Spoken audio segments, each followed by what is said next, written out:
Good morning, everyone. I'm David Ignatius, a columnist for the Washington Post. This morning on Washington Post Live, we are going to have another discussion of the issues facing the U.S. and global economy. We're lucky to have two experts in these stories of economic difficulty and recovery. First, former Prime Minister of Great Britain, Gordon Brown, who was Prime Minister during the Great Recession of 2008, 2009, and launched major bailout and stimulus programs in that crisis. And with him, Larry Summers, the former chairman of the National Economic Council during that same Great Recession under Barack Obama, who fashioned the programs in 2009 that sought the recovery of the economy. Before that, Larry was our Treasury Secretary under the Clinton administration. So, gentlemen, welcome to both of you. I want to begin by asking you to talk about a kind of manifesto that you produced for the Washington Post in April. The headline was National Governments Have Gone Big. The IMF and World Bank need to do the same. In other words, it was a call for international action and cooperation. Gordon, maybe you could begin by explaining why you think this is so crucial and how we can overcome the obstacles to it in a period where people, if anything, are behaving in a more nationalistic way than international. Well, David, it's a real pleasure to be with you and also to be with Larry, who I've had the privilege of working with over many, many years, and particularly during the global financial recession. I remember April 2009 when we brought together the G20 in London, and we had a dinner the night before the major meeting. And I remember my first words at that dinner. I reminded them of what Winston Churchill had said about the protectionist response in the 1930s. And he had said that people had been resolved to be irresolute, adamant for drift, solid for fluidity, and all powerful for impotence. And to add to that, Keynes had said that the 30s had shown that politics was the survival of the unfittest. And I was determined that we would not repeat what had happened in the 1930s when nations withdrew into the national silos, international cooperation became impossible, protectionism, and then everything that we now know resulted from that. And yet, here in 2020, we have a global medical emergency. And of course, we cannot solve the global economic emergency until we make progress in the medical emergency.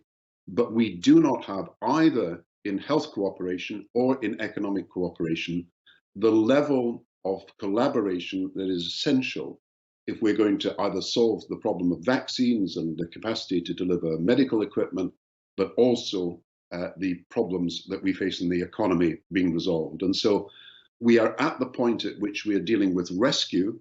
We are not even at the point yet of recovery, but there is no sense that the G20 or the international community is going to come together in the way it did in 2009. And that means that we will have an inadequate response, both medically and economically. And that is what's got to change. And Larry and I do attribute many of these ideas to Larry. We have set down some of the measures that need to be taken, but they have to be taken urgently. We're not talking about months and years. We're talking about weeks and days when I think the international community has got to act. And Larry, let me ask you if you'd continue with this in explaining just where you think the global cooperation agenda should go. We have a G20 meeting coming up in the fall. What should be on the agenda for that meeting and for right now? History will judge us. There is a sense, if you look at stock markets, that maybe things are coming back and everything's going to be okay. If you look at economic statistics, that sense is not fortified. If you look at what's happening in the emerging markets in the developing world, one sees huge things to cause for concern. Countries where you can recommend washing your hands, but people do not have access to running water. You can recommend quarantining, but people do not have separate space. You can recommend fiscal expansion, but governments don't have the room. You can recommend easy money, but the result will be a catastrophe for the local currency. And that's why a global response is necessary. What are some of the elements of that global response? Assuring an adequate flow of credit so that countries can borrow to get themselves through the extraordinary expenses and extraordinary deficits that are going to take place right now. Why should the richest be able to borrow, as the United States is, on an inordinate scale, and those who are even more in need, those with even less reserves, be unable to borrow? So it's more resources from the World Bank. It's the expansion of the financial system known as special drawing rights that enables more liquidity to be available to all countries. It's critically a framework for addressing what would otherwise be hugely punitive debts, and it's support for collaboration, because viruses don't know about immigration rules. Viruses don't know about international boundaries. These are the crucial elements if we're to maximize the prospect for a relatively successful outcome. And while the Bank of England or the Fed have acted on an enormous scale, while the US government has acted on an enormous scale, as have many European countries, there has been nothing that feels strongly abnormal yet from the international community. And that's not the failure of the leadership of the IMF or the Bank of International Settlements. That's the failure of the countries that control those institutions. And of course, the country that has led in the past in responding to international crises is the United States. And we have rejected the very idea of an international community. And that, I think, will prove to have been a grave mistake, unless it's reversed. Yeah, Yeah. David, I think Yes, Larry's please, Gordon. absolutely right about this. I mean, it used to be said of the Habsburg monarchs in the 18th century, they would never learn by the mistakes. And we should have learned by the mistakes of the past. This will go down as one of the greatest global policy mistakes of our generation and perhaps longer. Because on health, we have not coordinated our activities to produce the vaccine, to mass manufacture it, to equitably distribute it, not sufficiently. We have not coordinated the supply of medical equipment in the way we should have, so people are competing for a limited supply of medical goods when we should be working together to coordinate an increase in capacity. And we're not helping the poorest countries because they will be the second wave of the disease that will come into America and into Europe if we do not help them and stall the disease in these countries. And then when it comes to the economy, I think 3 points are absolutely vital, and Larry's covered two of them. The first is there is no proper global financial safety net at the moment. And it's the responsibilities, as Larry says, of the shareholders of the IMF, not the management, the shareholders, to make that safety net available. They've talked about 2.5 emerging markets in developing countries, and there's simply not that money being made available. We've got the second issue, which is the creation of an international money through the special drawing rights, and that could be done tomorrow if particularly America agreed to do it. I think other countries want to do it. And then the third is debt relief. And as Larry has said, the most immediate thing you can do is relieve those countries that are paying debt interest payments and debt servicing so that they can actually use that money for health and for the social safety nets. Now, at the moment, we've released, I think, about 20 billion. But we're talking really about 80 or so billion over the next year and 2021. And if that sort of money was released, at least it would be a start to help some of the poorest countries prepare for what is a wave that is coming towards them. And they are later in being hit by this disease.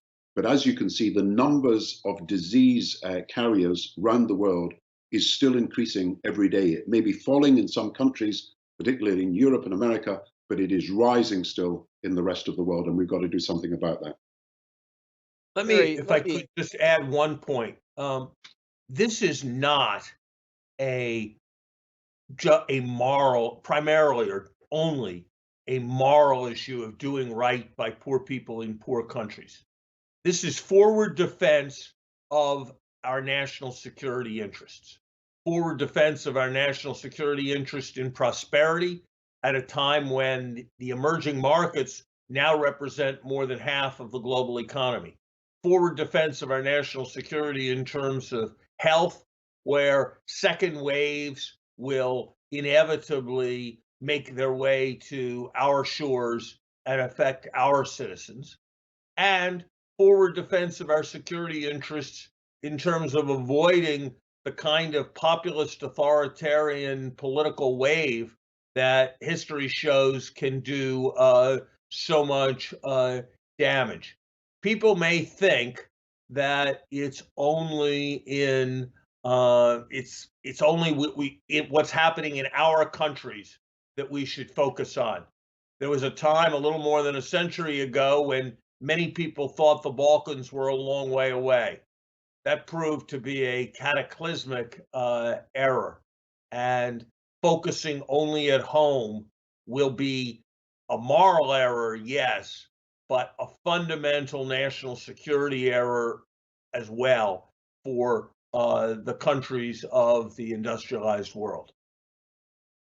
I think Barry, the point, if I could just ask, David, if I could just add, if anything is right for countries to work together, it's the control of infectious diseases. If you look back historically, it was in 1851 that the first international conference was held to deal with cholera at that time. And then, of course, all the other diseases. So there is a series of international actions, some of them led by America over the last 100 years, that have put the control of infectious diseases and global health policy on the agenda. And as Larry says, this is the national interest being protected in each country by making sure that the disease does not come back to hit you in a second, third, or fourth wave. And to act locally, or to protect yourself locally, you need to act globally. And I think when I saw an opinion poll by Pew Research in America, it showed that the American people, if not some of the leaders, but the American people understood that it was necessary to work together internationally to control an infectious disease, to protect yourself at home. So I want to come back to Larry on the practical problems associated with the call that you're making. President Trump was elected in 2016 in part in public reaction against the kind of globalization that the Obama administration had stood for, and that sense of nationalism is very much part of his policies, and we see that it's spread increasingly in Europe as well. So I want to ask you, you're somebody who talks to Vice President Joe Biden, the presumptive Democratic nominee. What advice would you give him or any Democrat to make the case for these international cooperative policies at a time when public sentiment seems quite resistant? Let me say I'm one of many people who talks to the Biden campaign occasionally. So I'm going to only speak for myself here. Look, I think we need to make global concerns a focus of some of our efforts, but concerns that are tangible and real for regular Americans. We shouldn't be using huge amounts of U.S. political capital to establish a 100-year trademark on Mickey Mouse for the benefits of the shareholders of one company. We should be using that political capital to make sure that whatever their original nationality, IT companies don't escape taxes globally by saying they've located themselves in cyberspace. We should be focusing cooperation on making sure that we're not victims in international trade of countries that are prepared to exploit their workers by exposing them to disease in ways that we're not prepared to. So it's not that we shouldn't be engaged with other countries. It's that we need to be engaged with other countries for the benefits of the people who spend time in Detroit rather than the people who spend time in Davos.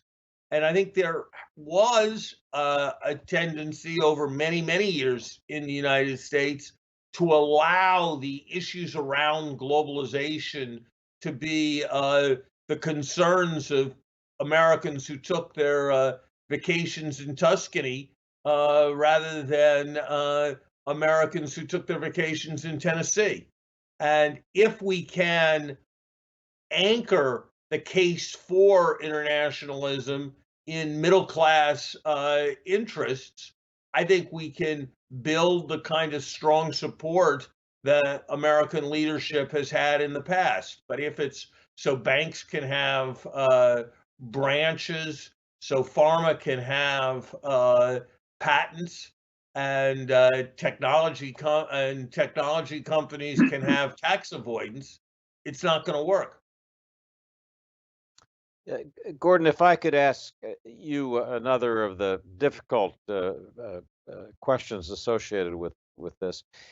At this time, it seems as if the most powerful voice from a nation state calling for international cooperation, calling for work through the WHO and other institutions is not the United States, historically the champion of these institutions, but China.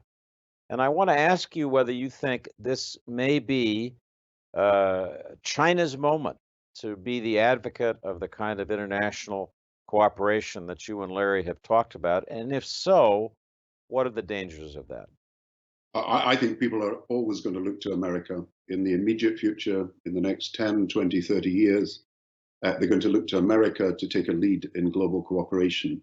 Look, I can see why people in America and Europe are hostile to globalization. I mean, I chaired an INET meeting a few years ago, and there was a demonstration outside, and there was a poster that said, "Worldwide Campaign Against Globalization." And you can see that lots of people feel they have not benefited from it. They feel that they've lost jobs. They feel their living standards have not risen. They feel that China and other countries are taking industries from them. We have got to show that there are areas where cooperation can actually make a difference. President Trump's America First nationalism cannot deal with a pandemic because it's a global problem that he cannot see as being solved other than by each country doing it on their own, and that's not really possible. Climate change, that is something that an American first or any kind of nationalism cannot solve without some form of international cooperation. Financial stability cannot be solved by people simply acting on their own. You've got to have some form of cooperation to deal with global financial trends and financial practices. And if you go right through the issues that we've got to deal with, nuclear proliferation, cyber security, you've got to think about how individual nationalist positions cannot really cope with the complexity, the sophistication, and of course the interdependence of the economies that we're actually dealing with now. Now, I don't think China has the answers either. And I think we're in danger of moving to one world, two systems if we don't watch. But China is talking the language, as the president did at Davos, of international cooperation. Europe does want to cooperate with other countries in doing this. All the countries of Europe want to cooperate with the rest of the world. Africa wants that level of cooperation. And I think we are looking to America to realize that not all of its public is against international cooperation, where these issues can be proven to be in the direct interests of the individual communities of these countries. Now, I think we can look at China and what's going to happen, but I think people will continue to look to America for that kind of leadership. Larry, before we leave the issue of China, I just want to put the question to you: as the world looks at these two great powers during the global pandemic that's been so shattering for the world, what judgments do you think people are forming about the relative merits of the two systems, Chinese top-down authoritarian government and American disorganized semi-federalist government. How does that strike people, do you think, around the world as they? I met President Xi. Larry, you go first. Yeah. I think it is a mistake. It's a mistake the United States has made before to overestimate an apparently disciplined, engineering-oriented driving rival. We did all kinds of things in the wake of Sputnik that actually contributed to the Cuban Missile Crisis and some very serious threats to our national security. In retrospect, the hysteria that the United States had surrounding Japan in the late 1980s looks vaguely ridiculous and had a set of costs at that time.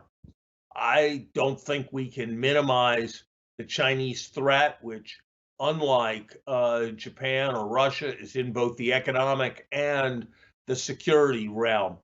But at the same time, I think it would be a grave mistake for anyone to suppose that they have it all figured out. They made some very serious mistakes that a more open society would not have made at the very early moments of this pandemic. They have had a need to increase domestically the level of repression. That's because of questions and challenges that the Communist Party faces in China. If you ask how many deep allies does China have between North Korea, besides North Korea, if you contrast the quality of relations between the United States and Mexico and Canada with the quality of relations that China has with the countries in its neighborhood, there's no comparison. So yes, I think that what the United States and China decide to do together or not decide to do together is going to be a hinge of history. But I think that anyone who supposes that they have it all figured out is making a grave mistake. You know, the word people use a lot now as they talk about supply chains and the like is resilience. And the remarkable thing about the United States is its enormous resilience. Whether it's Jimmy Carter's missile gap, malaise, or whether it is Patrick Henry saying 12 years in that the spirit of the revolution was already being lost. The defining and so positive feature of US history is Americans' capacity to become alarmed and then get their stride back. And yes, this is not an easy moment, but I think it's going to happen again. And I don't think authoritarian societies have that kind of resilience. I think, if anything, David, it's the communitarian model of society rather than the authoritarian that it's shown itself to be most resilient in this crisis, where people can find a common cause and common spirit and can work together. And if you look around some of the countries of the world, that's why they've managed to be so successful in mobilizing public support to deal with the virus early on. But, you know, when you look at China, America can either cooperate, confront, or contain. I mean, these are really the three options. When I met President Xi, and I was going to say this a few minutes ago, he said to me the last time I met him, he said, we have two traps that we've got to avoid. China has got to avoid the middle income trap. And you've got to understand, I think, that economic success is how this regime will be judged by its citizens. And they are determined to be a middle income country that becomes a high income country as soon as possible. And then he said, we've got to avoid the Thucydides trap. And of course, the Thucydides trap is a rising power taking on the established power. And he said that he was determined not to do that. Now, you can take that as complete rhetoric, but it seems to me that what has sadly happened in the last few months is that what started off as a trade dispute, it could have been a currency dispute as well, Perhaps there is also a major dispute you cannot avoid about technology and about access to technology and about counterfeit technology. But it's now about security. It will soon be about human rights. It's about nuclear weapons. It's about the South China Sea. And we are getting to a stage where almost every single issue is an issue of contention between China and America.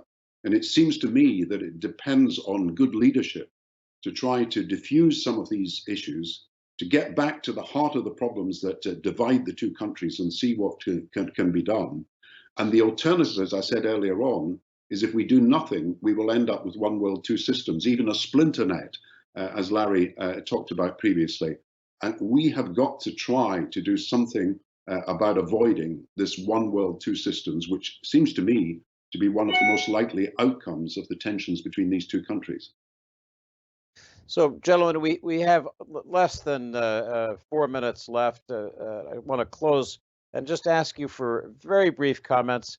General Petraeus famously asked on the way to Baghdad in 2003, "Tell me how this ends." Haunting question. In the middle of this great pandemic, unlike anything we've really seen since World War II, give us a thought, each of you, please, about how the world will be different after this is over. Larry? I think we will understand that our security depends more on our ability to cooperate with other countries to solve common problems than it does, as it has for the last 1,000 years, on maintaining a balance of power. And I think this will be an impetus to notions of international community. Ironically, it will mean both more emphasis on international community and more emphasis on resilience. We're going to move from a just-in-time world to a just-in-case world. Gordon, tell me how this ends. I agree with what Larry's saying on both these accounts. So look, America in a unipolar age acted multilaterally. Now we're in a multipolar age. It's important that America does not continue to act unilaterally. And Larry's obviously right that power exercise with others is going to be the way forward. I do think the social contract is going to change in just about every country. I think people are more aware of the risks that they face, whether it's pandemics or unemployment or insecurity. And I think they're going to demand governments provide a social contract with more security for them. It will change the balance between markets and the states. It will change the balance between the private and public sector. And I do hope that out of this a narrow, selfish individualism, which has often characterized the way we see our age, becomes more a culture of generosity and respect for others. And in this crisis, you've seen some remarkable acts of courage and selflessness on the part of so many people. And I think our society must find a better way of honoring those people who are low-paid workers, who are in day-to-day contact with the public, who are putting themselves at risk to save lives. And I think perhaps there will be a shift in our society to recognizing the contribution that so many people who have been undervalued and underpaid actually make. So, ladies and gentlemen, we've had a chance this morning to listen to two of the smartest people in the world, in my book, and usefully, former Prime Minister Gordon Brown, former Treasury Secretary Larry Summers have helped us get out of thinking about the immediate, local, tomorrow concerns that weigh so heavily on us, and helped us to think about the larger issues of international cooperation. I want to thank both of them and very much for joining us this morning. I want to remind our viewers that we have a doubleheader coming up today. My colleague Karen Tumulty will be interviewing at 1 o'clock today Simone Sanders, who's a top advisor to the Biden campaign, author of a new book, No, You Shut Up. Chance for Karen to talk politics with somebody in the middle of this campaign. Again, thanks to Gordon Brown and Larry Summers, and thanks to all of you. Thank you. Thank you, David. Thank you. Thank you, Gordon. Well, great to talk to you, Larry. Will I give you a ring?